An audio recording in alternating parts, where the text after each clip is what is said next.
This is ContactTalkRadio.com. Consciousness in action. And you are taking action into your consciousness by tuning into Contact Talk Radio. And on TuneIn.com, Ping.fm, and UpSnap Mobile. Contact Talk Radio.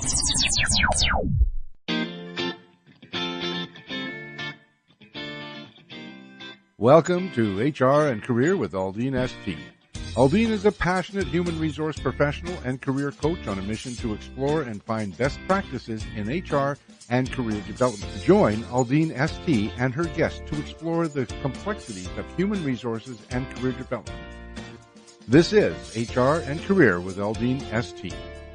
Welcome to HR and Career with AldeenST. I am your host, AldeenST, and today I'm joined by Chi Odogwu, who is co-founder at Odogwu Digital Inc.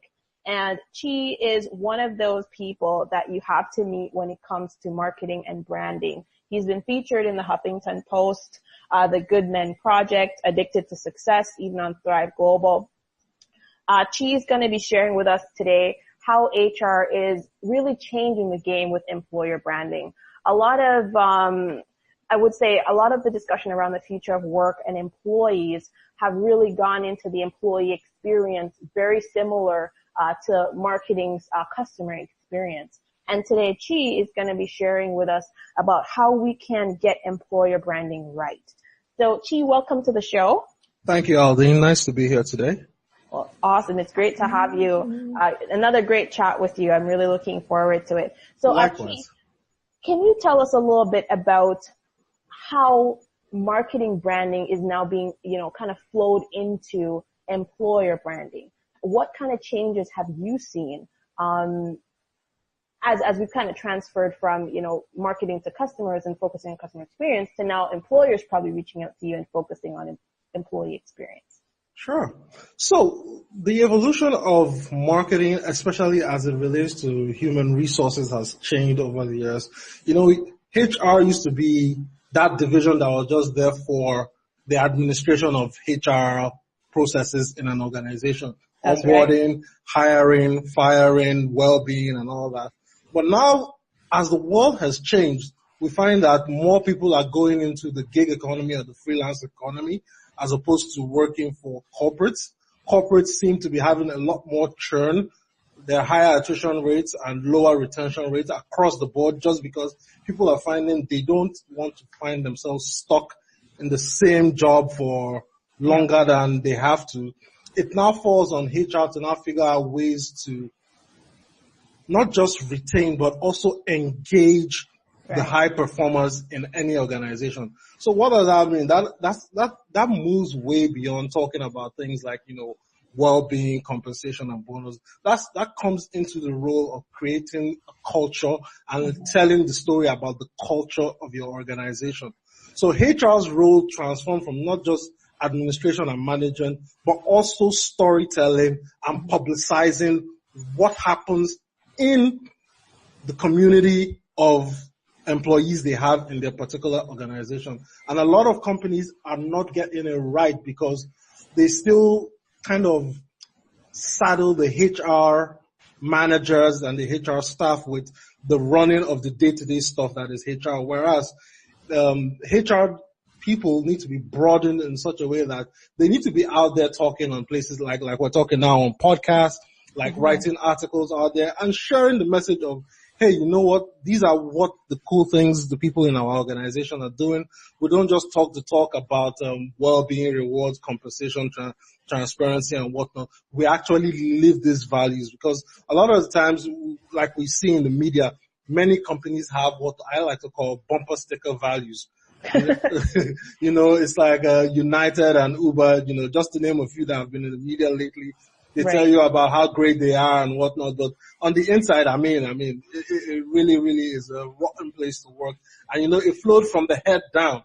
That's so these were some of the things where if they had empowered HR people, they could have started seeing some, because, when somebody is sick, the sickness doesn't just come out all at once. The symptoms start to show. That's right. And you need to start noticing those symptoms, diagnosing what is causing it, and start prescribing solutions early. Because by the time it comes out, it's already too late. Like, I know Uber tried to hire a new CEO, I think it's Bozoma St. John or something, I think to lead in one of their divisions, but I think she's left. Just because I believe so. If I recall correctly, I think she's already gone. And and if she is gone, I think it's a testament to the fact that there's a lot of work that needs to be done internally. So HR, you have to start thinking broadly like marketers. You have to start thinking about, okay, I have a story here to tell. What's my story? Who am I trying to attract? And then where can I reach them? Those are the three main things. That's like, if you want to simplify it further, you could say the message, the medium, and the market. Because I was just gonna say, that was one of the things when we talked about first. We talked about the message, the medium, and the market, and it kind of segues really nicely into what are these elements that we need to create. So you kind of touched on the message, the medium, and the market. But before we go into the message, I wanted to take it a little bit further back, because I like what you said before of, HR professionals, I think, need to be more of evangelists of the culture. Yes. As opposed to stuck in the culture, working on it. And that also speaks to an evolution. Because when you think about, a company like a Facebook or a Google, that's probably doing a very good job of evangelizing their culture. And you look at, some senior HR professionals, CHROs, VPs of HR now going onto, LinkedIn with video, doing Facebook ads and social media ads with video and snippets of what goes on. That speaks to the evolution of HR. So I wanted to dial it back to, let's say to a smaller company or a company who's never done this before. Okay. What are some of the elements of the culture? So how do we fix it first? So what are some of the elements of the culture that need to align before we actually start going out and evangelizing the, great culture and experience we have going on? Sure. So I'll talk about three things. So I'll talk about, first of all, the value proposition of the business, because let's face it, if you're a HR staff working in an organization, let's say you work for a manufacturing company, okay, generally you understand that, okay, this is a manufacturing company, we make X, Y, and Z widgets, and that's basically it. HR people don't dive into the nitty-gritty of the business. They just have a broad understanding of what they do and what they sell. Right. I think for this to work, you need to understand the value proposition of your business and how you can speak about that value proposition to take, for example, somebody you're having a dinner conversation with at a bar, like one of your good friends. So you need to go beyond just saying, this is what we do, to saying, this is what we do better than anybody else in our industry. And this is how we attract a certain type of person to come to work with us, just because these are the people that will fit in our culture. And let's face it, every organization has a different culture. You understand? Right.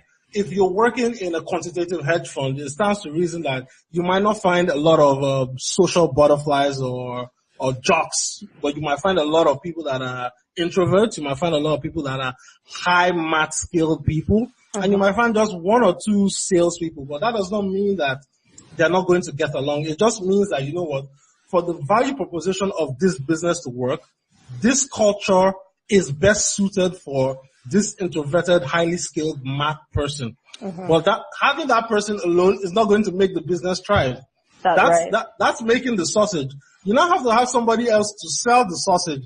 And that somebody else has to be able to kind of dance between the two worlds, because you have to understand that, hey, you know what? These guys are introverts. They're not going to like going out to bars and clubs and whatnot.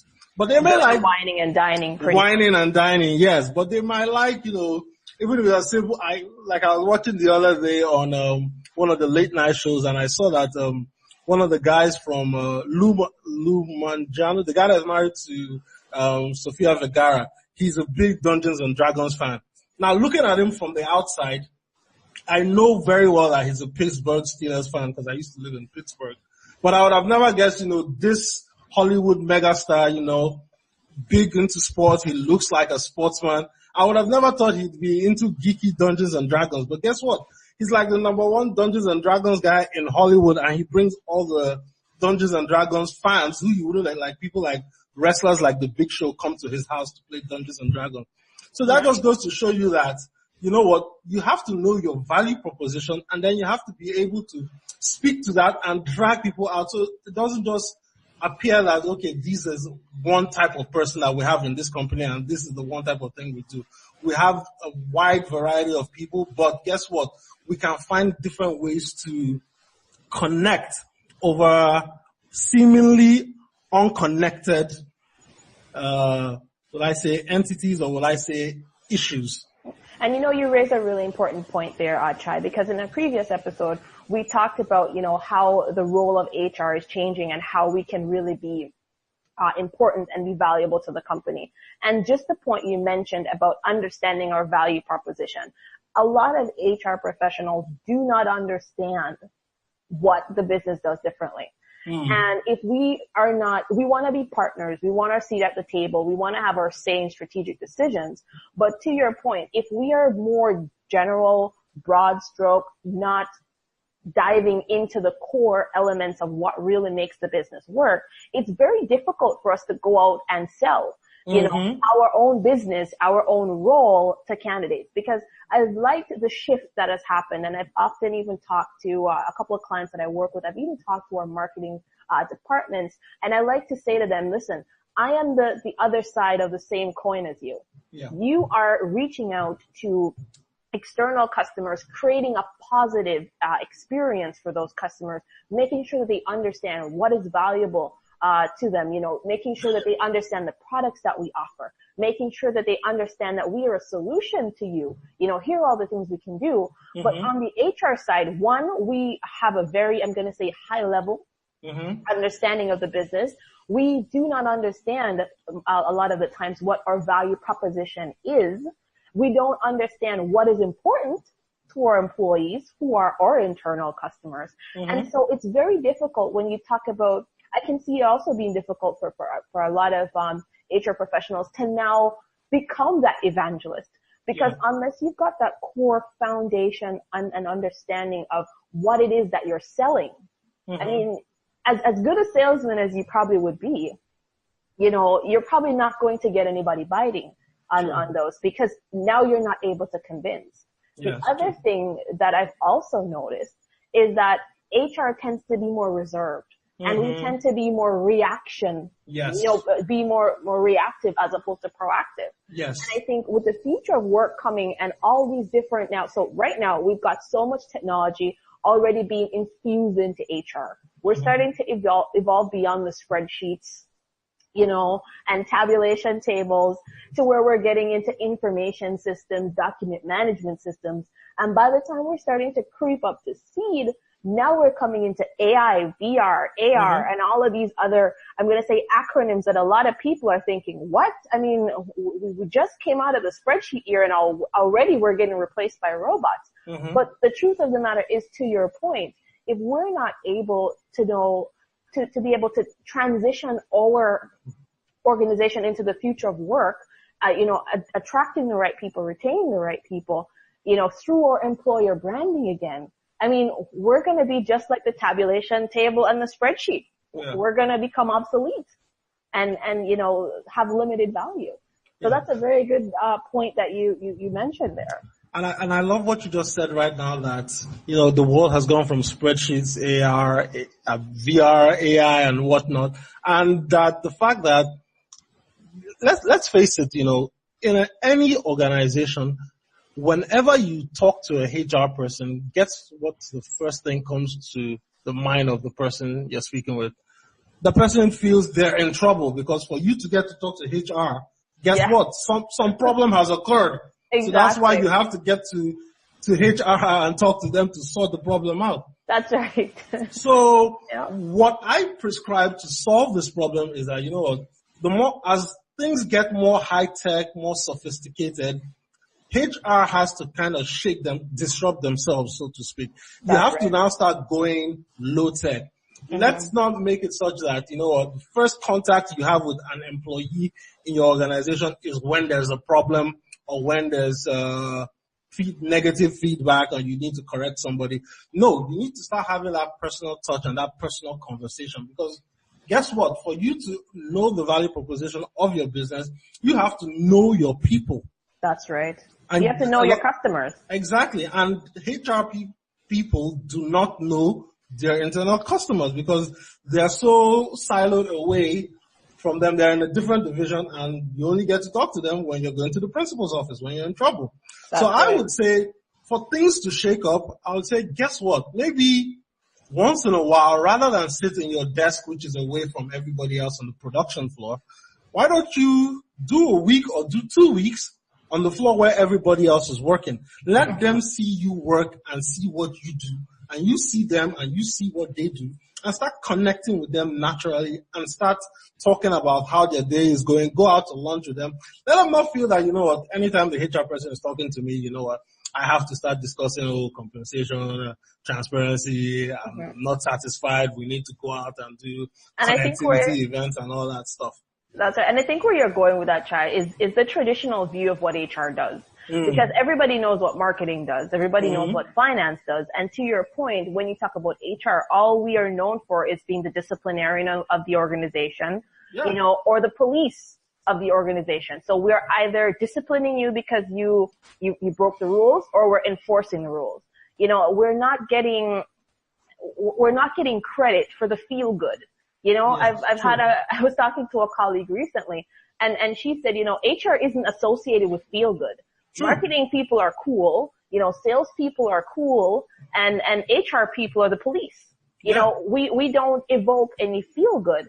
And I think that's really sad, because when you think about how HR really, I'm going to say, contributes, creates, and conceptualizes the organizational culture, supports it, changes it, you know, manipulates the culture to make sure that it's aligning and supporting the people, we really, you know, contribute a lot to the feel good.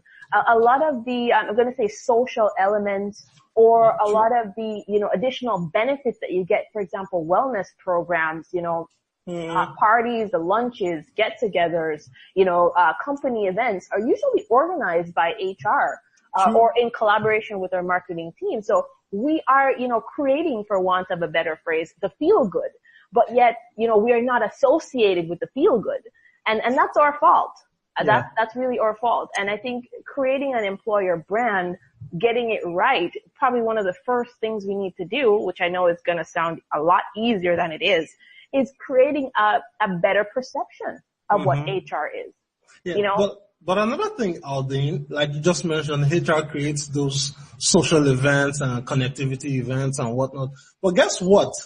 Have many HR people actually sat down to find out what is the best social event for this group or this team? You just stole my idea. Because when I used to work too, I used to find attending those social functions and those HR events as such a drag. But I knew that I had to go to them because, well, you have to put in FaceTime and people have to see you and you kind of have to mingle, and, you know, it's just one of the things you do while you're in a big organization. Right. You have to participate. Not that my heart was in it and I wasn't really keen on the cheese and crackers. And besides, you know, most of the time, let's face it, most co-workers are not friends themselves. You might have just 2 or 3 good friends in the office if you are on a team of 100 people or 150 people. And those are the people that you love hanging out with. But everybody else, you know, you really could care less. Well, so So you now say to yourself, if I'm going to be in the crowd with all these people and maybe 1 or 2 of my mates are not there, I'm not going to have a good time. Why should I go? So the mindset is already programmed negatively as to the feel good coming out of the social event. And that just cascades further, because once the mind is already programmed like, oh, this is already negative because, you know, I'm going to spend time with people I don't want to spend time with anyway, they're not going to associate any feel good to you, the HR person, because in their mind it's already been aligned that it's a negative event. Therefore, whoever made this thing is negative, and then you're back in where you first started. Well, you know, you raised 2 important issues, 2 important points there. And the first one is what you are alluding to that I was going to tackle next, which is the data and analytics.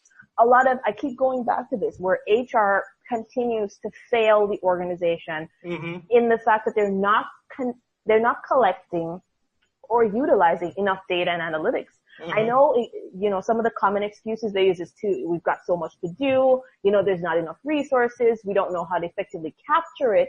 But, utilizing the data is so important. One, when you look at how marketing uses their data, just think about a social media campaign now, how you can target ads and target your audience right down to, minute differences in the demographics. Yeah. You could almost, target ads right down to the point where somebody has blue eyes versus green. Yeah. Whereas in HR, we're looking at, okay, so we've created a function, using your example, which of these methods of connecting do our people prefer? Mm-hmm. Maybe people prefer going on an excursion as opposed to being in the office at a lunch. True. Maybe they prefer, you give them a gift card so they can take their families out for dinner on the company. Always getting together, once a month or once a week. So we, I think, have failed the organization in terms of looking at what our internal customers want. We assume that because every other company is doing a annual banquet, we need to do an annual banquet. Exactly. We assume that, every other company is on, YouTube or they're on Facebook. We need to get on Facebook. So we've completely lost sight of, the fact that we are service. And I like to say this because in my opinion, I believe very, very strongly that human resources, one of our core functions is service. Mm-hmm. And if we aren't, able to service the people that we are working for, representing, then, we are actually missing it. We're almost unable or, we have an inability to do anything else or unable to do anything else to the organization if we can't, one, identify what our customers want, and two, service the needs. The second point that you brought out was fixing the issues. To the point where you're having a company event and people don't want to be there. To me, that's a deeper problem. Mm-hmm. That is not, a failure to brand or to do anything exciting or to get things out there. That to me says there's something innately wrong with the culture. Yes. We are not creating a culture that is inclusive and comfortable enough for people to want to hang out with each other, which then ripples into productivity, retention, your ability to develop your talent. So I think that one of the first things, we want to do after we've identified the value proposition is to understand what our customers think about that. Because I've seen where, we have, okay, this is what we do well, this is how we differentiate ourselves. But sometimes in the value proposition, we've left out the people part of the value proposition. Sure. What are some of the strengths and I'm going to say, competitive advantages that we have because of the type of people we have? Yeah. Maybe we have some people who are high performers, they've been Nobel Prize winners, or maybe they've been awarded, we've got several people in our workforce who have been awarded. That to me, as an HR professional, is one of the first things I'm going to be selling the next time I tell somebody about a job. Mm-hmm. Come and work with some of the top people in the industry. We've got 5 people on our team that have gotten, awards for contributions in the area of technology or whatever. To me, that's an exciting point. Oh my goodness, I want to work with that person. Mm-hmm. So I agree. We definitely need to define the value proposition. One, from a business perspective, what is it that we do well? But we also want to go back into, our core service area, which is our people, and say, what is it that makes our people different or culture different? What is it that we do well that a potential candidate would find interesting? Yeah. And for me, coming from a consulting background where I had to work on multiple teams and on multiple projects, I noticed that, there were certain managers I gave my all for just because I knew those people understood me. They understood how to work with me. They left me alone to do what I did. And as long as I did it accurately and correctly, I would hand them the product. They would look at it, give me feedback, and then we move up. And then there were other managers where, it took 5 times as much effort to please this one person because this one person was always on your case, always micromanaging you, always checking every 2 minutes, not letting you do your work or calling you out of your so when somebody is trying to be productive, usually everyone has how they get into that productivity zone. So for some, it could be listening to music. For some, it could be being in a quiet place whatever. Or you could even be talking with different people, engaging and doing the work. Now, the problem is when you get someone who loves being in a quiet place, working and crushing work, and you take that person out of his zone or her zone of productivity, and you put them in your own zone of productivity, and you expect that person to perform the way you perform, you're not going to get the best out of that person. You're going to get the worst out of the person, and you're going to start creating tension. Because the person feels, okay, I am not performing because you're on my case, and then the more I try to perform, the more you get. It's a negative feedback loop, as we find in biology. So that creates tension, that leads to conflict, and of course when there's conflict, it builds up to the point where everybody now says, you know what, I can't take it anymore, I quit.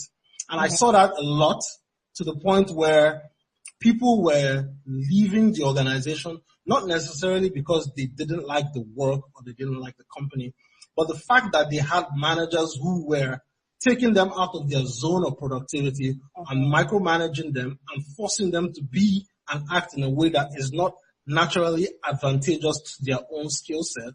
They found that out, you know what, dude, it's a big wide world out there. I can go out there, and if I find this job, I can find another one, or I can wait and do my own thing. So now people are more empowered to take that step out and look for their own thing, or even do their own thing independently. I was listening to your prior interview, and you were talking about how when people are trying to get a new job, they need to be choosy about the wellness programs or figure out the team before they come in there. And if we look at it differently, let's say we look at it from the perspective of an entry-level person. That person just getting out of school and wants to get their first job and, get some experience under their belt. So that person is a little bit more desperate and is willing to just get in anywhere and start and then move. If you have a more experienced person, that person already knows what they want out of their career. They have a plan for themselves, and they're willing to be a little bit more choosy just because they know that, anywhere they go, it will set a trajectory for 3 to 5 years, and they don't want to be jumping around anymore because, of course, as you mature, you have more responsibilities. So they start to now think, okay, if this person is pissing me off in the office, I can go and do my own thing, or I can go find another thing temporarily until I find the thing I want.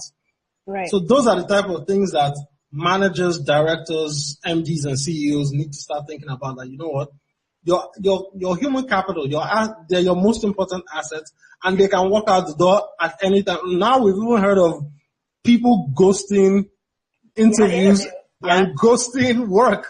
Yes. Some guys. Yeah. And Chai, that's a very important point that you mentioned, because one of the reasons that I even thought about doing a segment on employer branding is because a lot of my colleagues that I've talked to, you listen to podcasts, you watch the news, you read articles, you follow blogs, you're on LinkedIn, and you see two things. You see some companies getting it so right, you're like, oh my goodness, I want to be like that company, or that's an inspiration. And then you see other companies doing it so wrong, you're like, I hope I'm not that guy. Yeah. So when you think of things that are really impacting your organization, things like one, the fact that you have people ghosting interviews. Before, people never ghosted interviews. Never. The recruiters and the hiring managers were the ones doing the ghosting. Now you've got the candidates doing the ghosting, which is telling you another thing, that listen, people have options. Yeah. And if you are not the option that is up front and in front of them, you're going to get ghosted. Let's believe that. The other thing that's telling you is that if you are not effectively communicating why they should work for you in a way that is compelling to them. You mentioned a previous episode, well-being, and I always encourage my clients. So when I do career coaching or I do these workshops, I say to people, listen, interviews are mutual, is an opportunity to get to mutual understanding. You are finding out as much about the company as the company should be finding out about you. True. And if you get to the point where what the company is offering to you is unacceptable or does not align with what you're looking for, while you want to be professional and polite, you are able to evaluate that, in a more, I'm going to say objective, frame of mind, especially when you've got some experience under your belt. You're able to say, listen, this does not work for me. I am looking for this. Or these are some of the things that I value. Do you guys value the same things? And I think the employer branding is one of the ways to, one, help prevent some ghosting, two, create a better opportunity for people and for candidates to get a feel as to what they're going into. So it helps that mutual discovery process. And three, it helps to create that feel good. Because if I work for a company, I want to know, and this is my view personally, I would like to know that what the company is doing or how the company operates or the company's culture is in line with my own personal, ideals, my own personal goals and passions. You talked about, that 3 to 5 year career plan.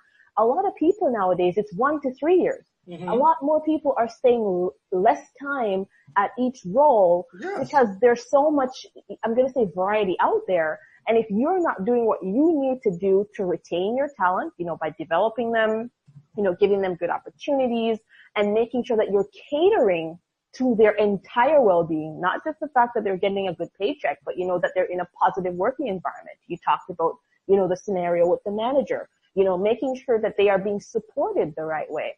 And if they're not getting opportunities to contribute, because we talk about the whole person, right? You want to make sure that you're making a difference. You want to make sure that you're a part of something that's bigger than yourself. You have that innate need to contribute to a cause. So if we're as an employer, we're not creating these, they like to call them citizenship behaviors, or create an organization that you have people who are demonstrating citizenship behavior, then you're going to have a problem. Yes. You're going to have a problem, one, retaining the people, and then the other side of that is number two, where you're going to have a negative employer brand. And it's going to be that much harder to fix. But I've even noticed that even in the interview process where it's the candidate and the employer, that imbalance in the power dynamic also plays a huge role, because guess what? I've been in a situation where, yes, the candidate comes in for an interview, you have somebody on their level that maybe just started or started a year ago that kind of shadows with them and walks them through and guides them for the whole day of the interview process. And you know what?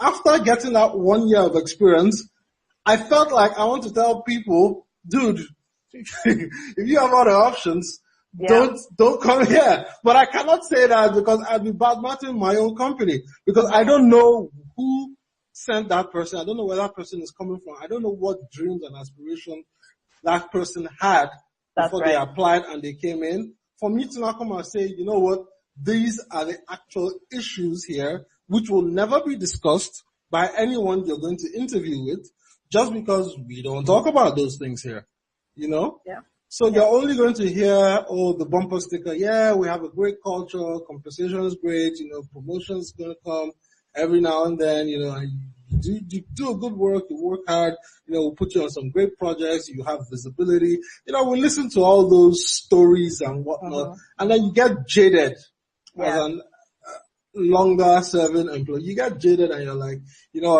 I was sold this story to, and I want to tell you, dude, this is not the actuality of, or the reality of life here, but I cannot say it, But that brings up a very important point there too, Chi, because you mentioned it earlier, and that's the feedback loop. Yeah. Similar to when we talk about the hiring process, making sure that we've got touch points that, one, we can collect data, and two, we can respond and be proactive the next time. I think is very important even on the employer branding side. So initially we talked about the message, the medium, and the market. Making sure that your message is clear, picking the right mediums and, dialing into who your market is. But you also have to create that feedback loop, because we could, like you said in that example, they're saying all the right things. Mm-hmm. They're selling all the right stuff. Mm-hmm. They're probably attracting all the right people. But your experience, having been there after being sold, is not consistent with what's being sold. Exactly. And I can tell you how many, I can't even tell you how many people I have met that when I talk to them, especially in coaching them, they'll tell me, listen, you see, when I went to this company, I got so excited about this opportunity, that opportunity, and here I am 6 months later, 1 year later, looking for a new job, looking for, strategies to find another job and not get duped again, or not get tricked again. So it's very important that our experiences are consistent, similar to when, we go out to our favorite retailers and they sell us one thing, and then, we get another thing. One of the first things we do is complain, because they have a feedback loop. In HR, what is our feedback loop? A lot of the times we don't get the feedback until they resign or they, walk out and not come back. They ghost us, right? True. Or even then when press. or when you're getting the feedback, it's one of those feedback where it's like, oh, okay, every year we have to get this thing filled for the best places to work for. And of course they know who's going to be responding to these things. I can't really be truly anonymous, even if they say it's anonymous, because through process of elimination, they know, okay, who they gave, who's going to handle it and who's not going to handle it. So it's like, you're hamstrung, you're stuck between the devil and the deep blue sea. And trust me, nobody starting a new career wants to start looking for a new job 6 months to 1 year in between. No. Unless they actually get headhunted out by another bigger company. That is the only thing. But other than that, they just feel like, they're disappointed that they were sold one thing and they got something else and they just have to, grind through the process. That's true. And even going back to your previous point where, you talk about gathering that feedback. I go back to my data and analytics because I'm a strong believer of being driven by the data. And when you have the person who's collecting the data going, okay, we got to fill these forms out, fill in your answers here. It's a requirement. We're not driven by innovation and continuous improvement, I find. We're driven by compliance. Yes. And that, I think, is an innate part of HR where we aren't doing this because we see the value in it and we see the ripple effect where it's impacting the business. And I've always advocated HR being a business partner. And in order to be a business partner, you can't only get stuck on the routine and the compliance, but you have to be able to think global and act local. Think about in your local department, what are you doing, that is supporting the global vision? And a part of that is collecting proper data that can make informed decisions. An informed decision would be, okay, now employee one is coming in really excited after 6 months. Their engagement level has dropped, by more than 50%. Here's an employee who's been here 2 years and their engagement is at 30%. What are we doing at the beginning that we're not doing in the middle? And how are we reacting to that or, being proactive to that if we can? Because I understand that in the initial data gathering phases, you're going to be more reactive than you are proactive. But one, are you gathering the data and actioning it? What are you doing with it? Are you just okay, over the last 3 years, we've had, we've hired 50, we've lost 50, and, we're netting out at no additional people in the workforce? Or are we looking at it and say, okay, over the last year, we've hired 20, we've lost 15. What's making the other 5 stay? What's made the other 15 go? Is it something that we can action right away? Can we suggest some corrective actions? How do we translate this information to management by saying, listen, if we don't, do this, this, and this, or support this process in this way, we're going to be spending this much, or this is how it's going to impact the organization. And I find with less, professionals going that direction, we will never be able to create an employer brand. Because we'd be spending so much time in the transitional or transactional hiring process that we won't be able to get strategic. We won't be able to get to that business partner level. We'll be stuck in the transactional, hiring, firing type of zone, which will make us, less, in my opinion, less valuable as we evolve into the future of work and, cause us to lose out on some really great talent. Yeah. And especially when you're going through that process over and over again, it does cost a lot of money to get something trained up onto where they're like 100% productive and 100% utilizing their business.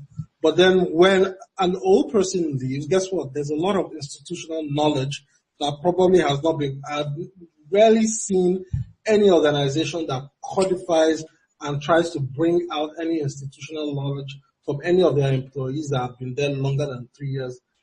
I've rarely seen it. Well, at least in my working experience, I don't know about other people, but I find that when people that have tenured leave, there are so many gaps in terms of how they do things or how things were done so easily and so quickly that, other people start to do it their way and the organization as a whole loses in as much as, you're still doing the product or the service which as a company you do, you find that, you know what, you could have leveraged so much of that institutional knowledge to the point where you're more productive, you're more profitable, as well as you've been able to maintain the culture to the point where the person does not feel like, you know what, if I train somebody else in how I am doing this, I don't have to worry about, you know, getting fired or losing my job because, you know what, we're all winning as a team. That's the reason why people don't share those little things, because they feel, man, this one place that, or this one thing that I've mastered, let me hang on to it and let me keep it to myself just because it will make me valuable here. I've actually heard somebody say that the reason why they didn't want to teach somebody something was because that was the one piece of knowledge that they felt was valuable enough for the employer to keep them on board. At the moment they taught it to somebody else, that means, they would be out because the other person is going to be obviously cheaper than they are. And so the boss isn't going to see any reason to keep them on board. Yeah. And you know, that's really sad. And that is one of the reasons too why you find an employer brand is weak when you look at, for example, who's talking about the brand. If you find that it's just the employer saying, we are this, we are this, we are this, and there's no employees backing that claim, you know, no employees going on and endorsing, nobody is setting up selfies, hey, I'm having a great Friday today. You know, it really highlights the inconsistency, you know, one in the culture and two in the value that you put on employees and three in the message you're sending to potential employees as well. So, I mean, before we go to our first break here, I just wanted to get your thoughts on branding internal versus external. So we've talked a lot about the internal customers, their, you know, I'm going to say their issues and their challenges when we talk about building an employer brand. But what are some of the things that you think external customers or potential customers in this case, candidates, what are some of the things that you would recommend, you know, candidates look out for when they are, you know, looking at an employer brand, they're seeing all these great messages. What are some of the things you'd recommend that they look out for as they try to get into that company? Okay, so first of all, I would, if it was me and I was looking for a job and I'm thinking, okay, am I sure this company is going to be the right fit for me? I'd go on LinkedIn where everybody goes. I'd figure out, okay, what division am I interviewing for? And I try to find people working in that group and I now look at how long they've been in there. Now, of course, the more higher up, like take for example, if you're an MD or a director, probably you've been there long, but hopefully, right? But if you're going in on a more junior level, not entry level, now just maybe a step or two above entry level, I look for those people that should be in that same position and I want to see how long have they been there, you know? Because that'll give you, because of course, if one person is there, if you find one person, they're obviously going to be connected to 2 or 3 people in their office, so you can easily filter and see.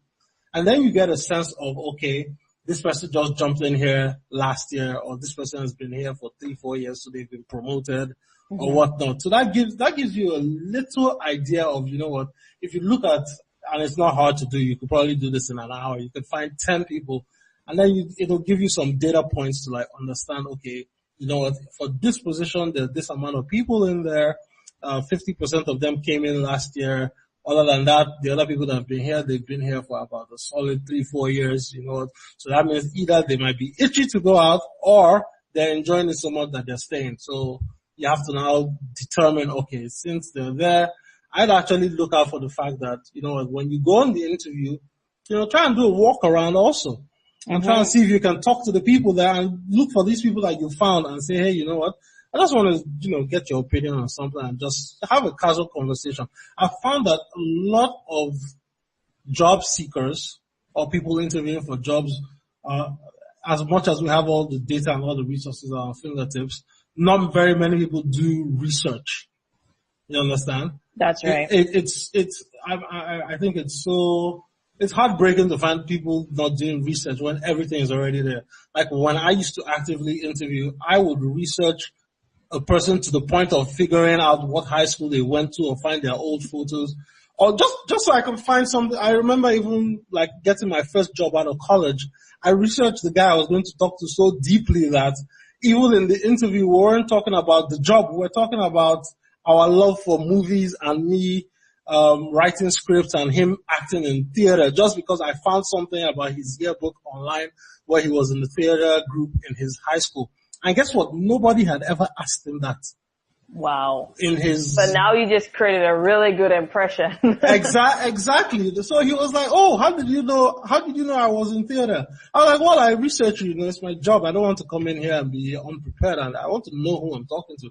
And that was what sold it for me. We didn't talk about my technical skills. We talked about our love for theater and all those things. Everything is there for everyone. I would say do a good research, figure out the data points, find out how long the person's been there, and then try and talk to people outside of people you're going to interview. The next thing I also suggest is, some of those reviews and things that we have out there online, I would say take them with a grain of salt, and rather than do that, look for people that have just left and moved on from that company, and then message them and say, hey, you know what? I'm interviewing here. I know you recently left and you're at a new job. Congratulations. But I just want to get a candid, objective opinion from you as to what you felt your experience was like in that company. And let me tell you, when somebody leaves, they have those strings attached. That's right. So they're going to tell you the truth. Yes. So and if they don't tell you the truth, they will probably be very honest. Yes, exactly. About the questions you're asking, or they'll tell you what to ask or what to look out for while you're in there. Yes. Because they have no stake in the game. All they're there is, they're flattered that somebody reached out to find out their opinion. People love to tell their opinions on things. So the fact that you were able to find that they just left or they left recently and you ask their opinion on something, they'll tell you the truth because they're not going to want to lie. That's their honor at stake. They're not trying to promote or protect the brand of the company. That's right. They're trying to at least, help this young person steer them, make a good decision. So even if they made a bad decision, they'll correct that for the future. Hopefully. Mm-hmm. Well, thanks so much, Chai. We're going to go to our first break. We'll be right back.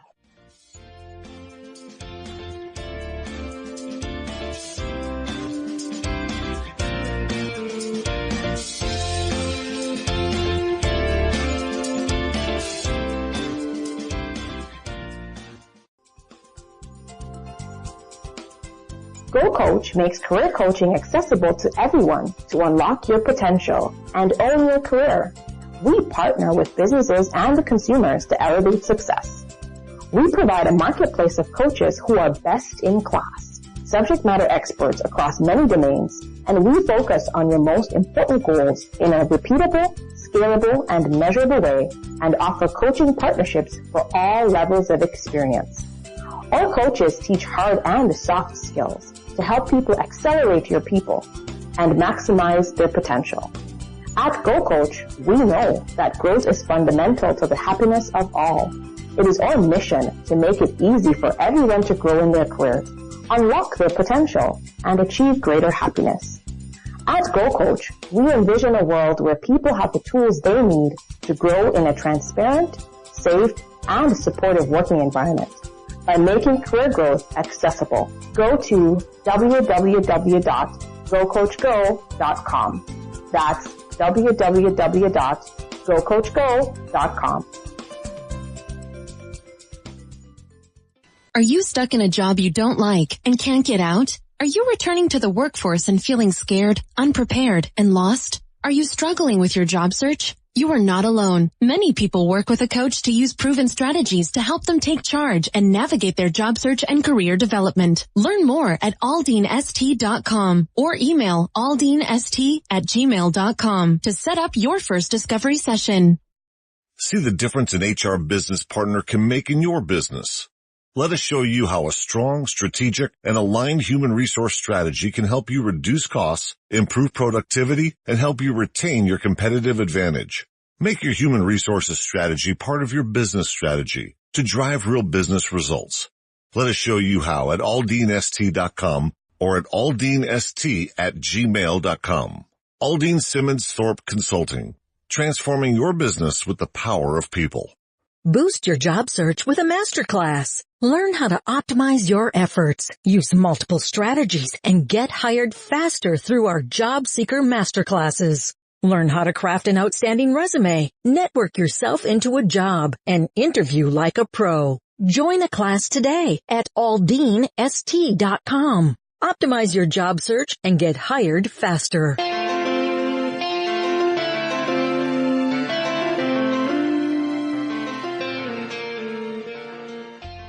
Welcome back to HR and Career with AldeenST. I'm your host, AldeenST, and today I have the pleasure of talking to Chi Odogwu, who is a co-founder at Odogwu Digital Inc. We've been talking a lot about employer branding, how to get it right. Having been in the marketing space, Chi has been able to share a lot of his insights and experiences with us on how employers can get branding right. Now we're going to jump into truth or myth, Chi. So now I'm going to throw some scenarios at you or some statements at you. Okay. And you can tell me which of these you think is a truth or a myth and a little bit of a why as well. So the first one is employer brands are built by employers alone. Truth or myth? Myth. Definitely agree. Why do you think, we've been talking about that. Yeah, we've been talking about it, but guess what? The employer has a vested interest in positioning themselves in the best light as possible. That's right. So to attract either more clients, to get positive press, or just to, get a pat on the back from their friends in the industry and whatnot. So you can't take all they're saying with, what I'd like to say is you have to take it with a grain of salt. It's up to everybody in the organization, from, I would say, even the doorman or even the security guard all the way up. Because guess what? If you're going to a company and you're working in an organization for X number of years, I can tell you that the doorman or the receptionist knows a lot more about that company than probably even the boss himself. That's true. You understand? So if that very first person that you're going to meet once you walk into the organization is not happy or is not satisfied, and you can get that person into a conversation, you'll get a lot more from that person than you would from the people at the top. So I would say from the bottom to the top, it's up to the whole organization. So that means, of course, people at the top are now forced to start treating the people at the bottom with more dignity and more respect. Now, don't get me wrong. I'm not saying that they don't. I'm just saying that, an attaboy here and there. How you doing? How's your day going? Good morning, stuff like those little things count. It's not necessarily money per se, but it's like treating the person just genuinely nice and friendly like you would any other person. So that's why. Because they're part of your brand too, right? They're probably the first person and probably the last person you encounter as you go through. Yeah. All right, our next one. Your employer and customer branding are not connected.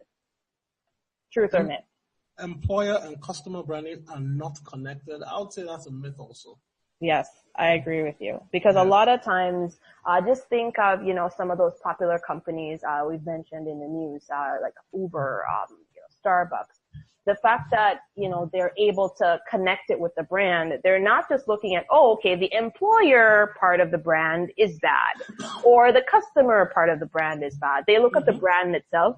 Consumers, may also be your employees. So they're going to look at your brand as one and the same. So you have to be consistent on both fronts to have a successful brand. And for me, if I'm talking about this issue, I think of one of the phenomenal podcasts and books I've read on the topic, which is called Story Brand by Donald Miller. And so what he talks about in his book is that every single product, service, organization, or unit has to have a story brand fit into their overall story brand. So we take, for example, Google. Google has sold out their best place to work so well that, kids in elementary school want to work for Google just because, you get to play, you get free food, all that stuff. Guess what? Once people are tuned to the fact that, everything going on in here is happy. Guess what? You're not going to be the one guy to now say, yeah, we get good food. Yes, we get paid well, but it still sucks. Yeah. They're going to be like, what's wrong with you, Ben? You're getting paid all the money in the world. You have great work environment. You have all the perks of the world. The only thing that is left for you to do is to produce. So that means you're going to be given all the resources to be your best in terms of production. So for that person to complain or to say there's something really wrong, that's a breakdown in the marketing or in the branding that they've put out there in the world, because they've taken care of the little people, which is the people in the organization, and they've sold that out there. And guess what? They've also created a branding for their potential clients. So the clients know that, okay, their employees are getting treated well, they're getting paid well, and they want my business. That means they're going to give me the best service possible. Yeah. Otherwise, we're going to give them crap in the media. So everybody's expecting the best just because they've seen that the organization has marketed themselves as the best in terms of every facet of the organization. And I think you hit on a really good point there in that because of how strong the employer branding is, it's actually impacting on the retention. Exactly. So to your example, you know, you don't want to be the one person to say, oh, it sucks. Yeah. You know, because everybody else is going to turn and look at you like, what's wrong with you? Exactly. So, I mean, indirectly, it's almost, you know, making you stay because you're trying to rationalize why is this so awesome and I'm complaining. Yeah. You know, indirectly your employer brand can also be a strong part of your retention. So the next one I've got for you, Chief. Candidates only listen to other employees to form an opinion. Truth or myth? Candidates listen to only employees. Truth or myth to form an opinion. Ooh, I don't know. I'm going to have to guess on this one. I'll probably say truth. Well, I would say it's more of a myth in my opinion. Again, I mean, it's all opinionated at this. Yes. I think candidates listen to a variety of sources. And to your point, you know, you do your due diligence, you do your research, you interview people, which is I think very important that you do. You know, at least talk to one or two people that work there, have worked there, to get an opinion. But I find with the clients that I've worked with, a lot more people are leading to what current or former employees say than what they see in the media. So it's very important that employers be cognizant of the fact that your brand is composed of many different components. What you say, you know, what your current employees say, what former employees say, what candidates are saying about you. It's very important that you try to get it right with all the areas by doing what you need to. And then the last one I've got for you here is employer branding has no ROI, so there's no point in pursuing. That's a myth. Employer branding has a huge ROI. I mean, we've talked about it ad nauseum in terms of companies like Google and Facebook, but even in as much as we don't necessarily need to look at just financial ROI in terms of how much business it can bring, we have to look at it as well as the intangibles that it brings. So that's right. Take for example, you have a company that is known out there in the media as the best place to work with, all the perks in the world, like Google, for example. Google's done that to the point where even, guess what, the cab driver must have probably read in the newspaper sometime or heard on the radio that, man, people that work in Google, they get free lunches, they get free massages and whatnot. That guy's probably going to tell his kids when he goes home, you know what, work hard, do your best. Maybe one day you get to work in Google. There's that free publicity that is generated. Yeah. It's way more valuable than whatever you pay for out there. Just because that story will keep getting perpetuated on for life, and people will keep remembering that, and they'll be sending opportunities in as much as it might not be consciously. It could just be such that, you know what, this message has been so well tuned and so well sold that, you know what, if I ever hear of something that I think is in line with what these guys are doing, and I know that somebody is trying to get into the same thing, I'll say, well, you know, I don't know about these guys you want to work with, but I read or I remember or somebody told me about what Google is doing in this, and I think, you know what, they're probably the best bet to go. So the ROI is much higher than the financial benefits, just because you now have unpaid evangelists that are perpetually telling your story and selling your business. And of course, you can't track them, so to speak, with any data and analytics, but the return is much more valuable than what you can directly track, in my opinion. That's true.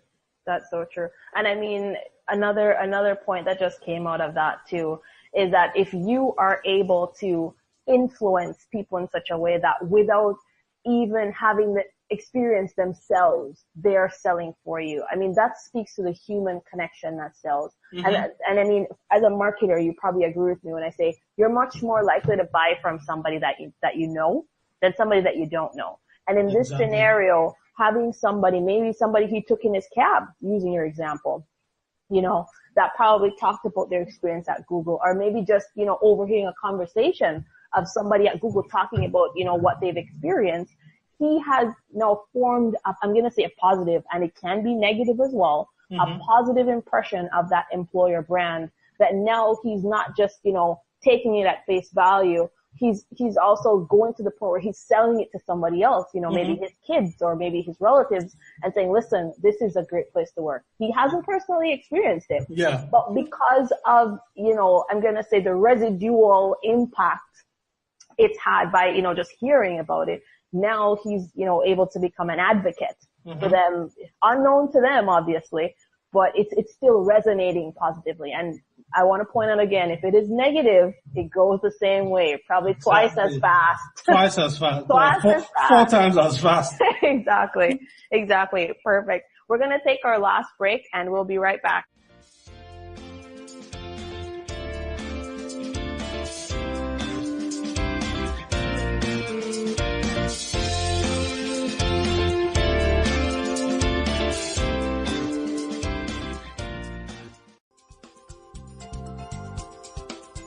Go Coach makes career coaching accessible to everyone to unlock your potential and own your career. We partner with businesses and the consumers to elevate success.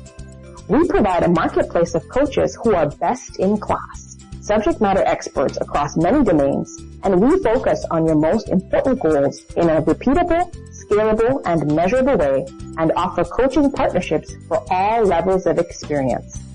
Our coaches teach hard and soft skills to help people accelerate your people and maximize their potential. At Go Coach, we know that growth is fundamental to the happiness of all. It is our mission to make it easy for everyone to grow in their career, unlock their potential, and achieve greater happiness.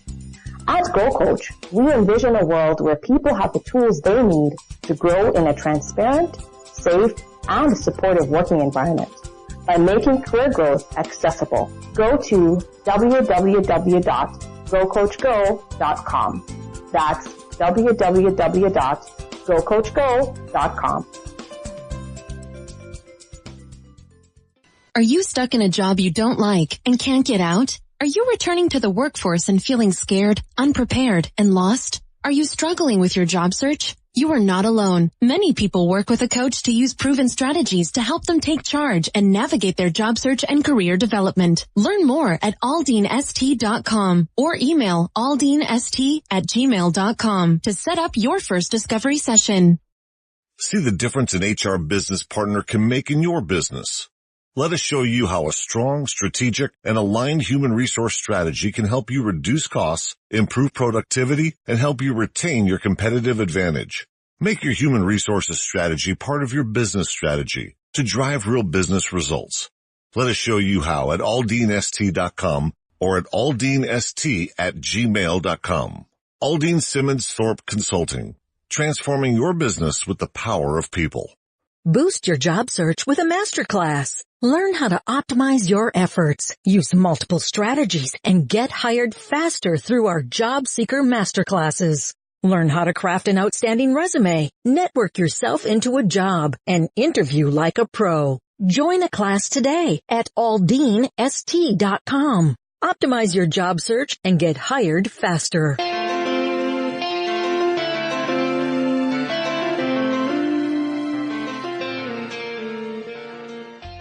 Welcome back to HR and Career with AldeenST. I'm your host, AldeenST, and today we are joined by Chi Odogwu, and we have been talking about employer branding, how to get it right. And for our last segment, I'm just going to ask Chi to share with us, especially for HR professionals that are listening, people who have, I'm going to say, an impact on creating the employer brand. What is your key takeaway for them? Well, my key takeaway for them is, first of all, don't silo yourself out there doing your function. Don't let it be whenever there's a problem in the organization, they're going to talk to HR. Start creating that human touch and that personal touch early. Like I said, if, for example, you need to move seats or you need to move a location, go sit with where the people are working and work with them for a week or 2 weeks. Be on the ground and let them know that, hey, I'm not spying on you guys or anything. I'm just trying to get to know you guys better and feel you out and understand what you do so that I can improve what I do, because I'm here to serve you. I'm at your service. Because service is, being able to take care of the person's welfare. And you can't take care of someone's welfare without being in close touch or in close contact with that person. That's right. Yeah. So you can't parent a child without having the child live with you and be close to you. Yes. You can try other means, but it won't be as effective for sure. It's not going to be. You can try it by video and Skype, but it's not going to have the same thing as that personal touch. So that's do that. The second thing I will also say is, try as much as possible to ensure that your messaging and your culture are in sync. Yeah. Because your culture has to really count. You have to start, and I don't know how HR guys are going to do this, because first of all, when you're working in HR, you don't have much say in terms of production. And when I say production, I mean delivery of the product or service. But those people that are producing need to understand that, it's the culture that will perpetuate the business, because when you have a bad culture, you create bad feelings, you create conflict, and conflict leads to people wanting to leave, which reduces productivity, reduces profitability, affects morale, and continues to spiral.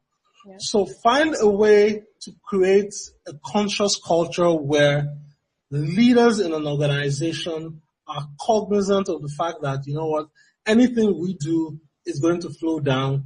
We need to be better policemen of ourselves as leaders and figure out what it is that we're doing that is right for the organization and continue that, and figure out what is wrong and stop that, because people do not quit jobs. They quit their managers and they quit their bosses. And as difficult as this is for many bosses to understand, and I'm talking about managers, directors, and above, you might be the source of the problem. So you kind of need to have that, what I call it, the therapist-patient relationship with the HR guys, and you guys have to consciously figure out the problems in your organizations. If you're the problem, HR needs to be bold enough to say, hey, you know what, we've spoken with people on the floor and they find that the way you are treating them or the way you are talking to them is not the best. Sometimes you just have to be bold and say, hey, I have to share the message with you. You can shoot the messenger if you want, but this is the word on the street. That's right. And that actually speaks to a previous episode where we talked about HR being a coach. A lot of the times, we are the coach of the organization. We're saying, hey, listen, this is how we suggest you do it better, or here are some tools you can use to get a better, impact. So I like that you mentioned that. I mean, we have been empowered. I don't want to think that HR is not empowered. We have been empowered. We just need to, I'm going to say, claim our power. Yeah, step into the power.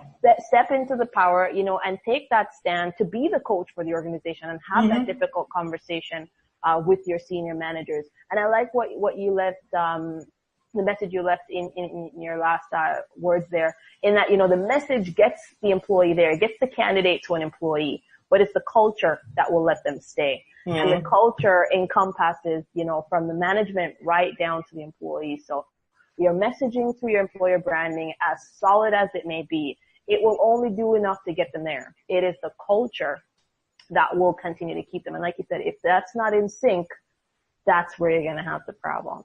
Well, thank you so much for joining me, Chi. It was really great having you on the show.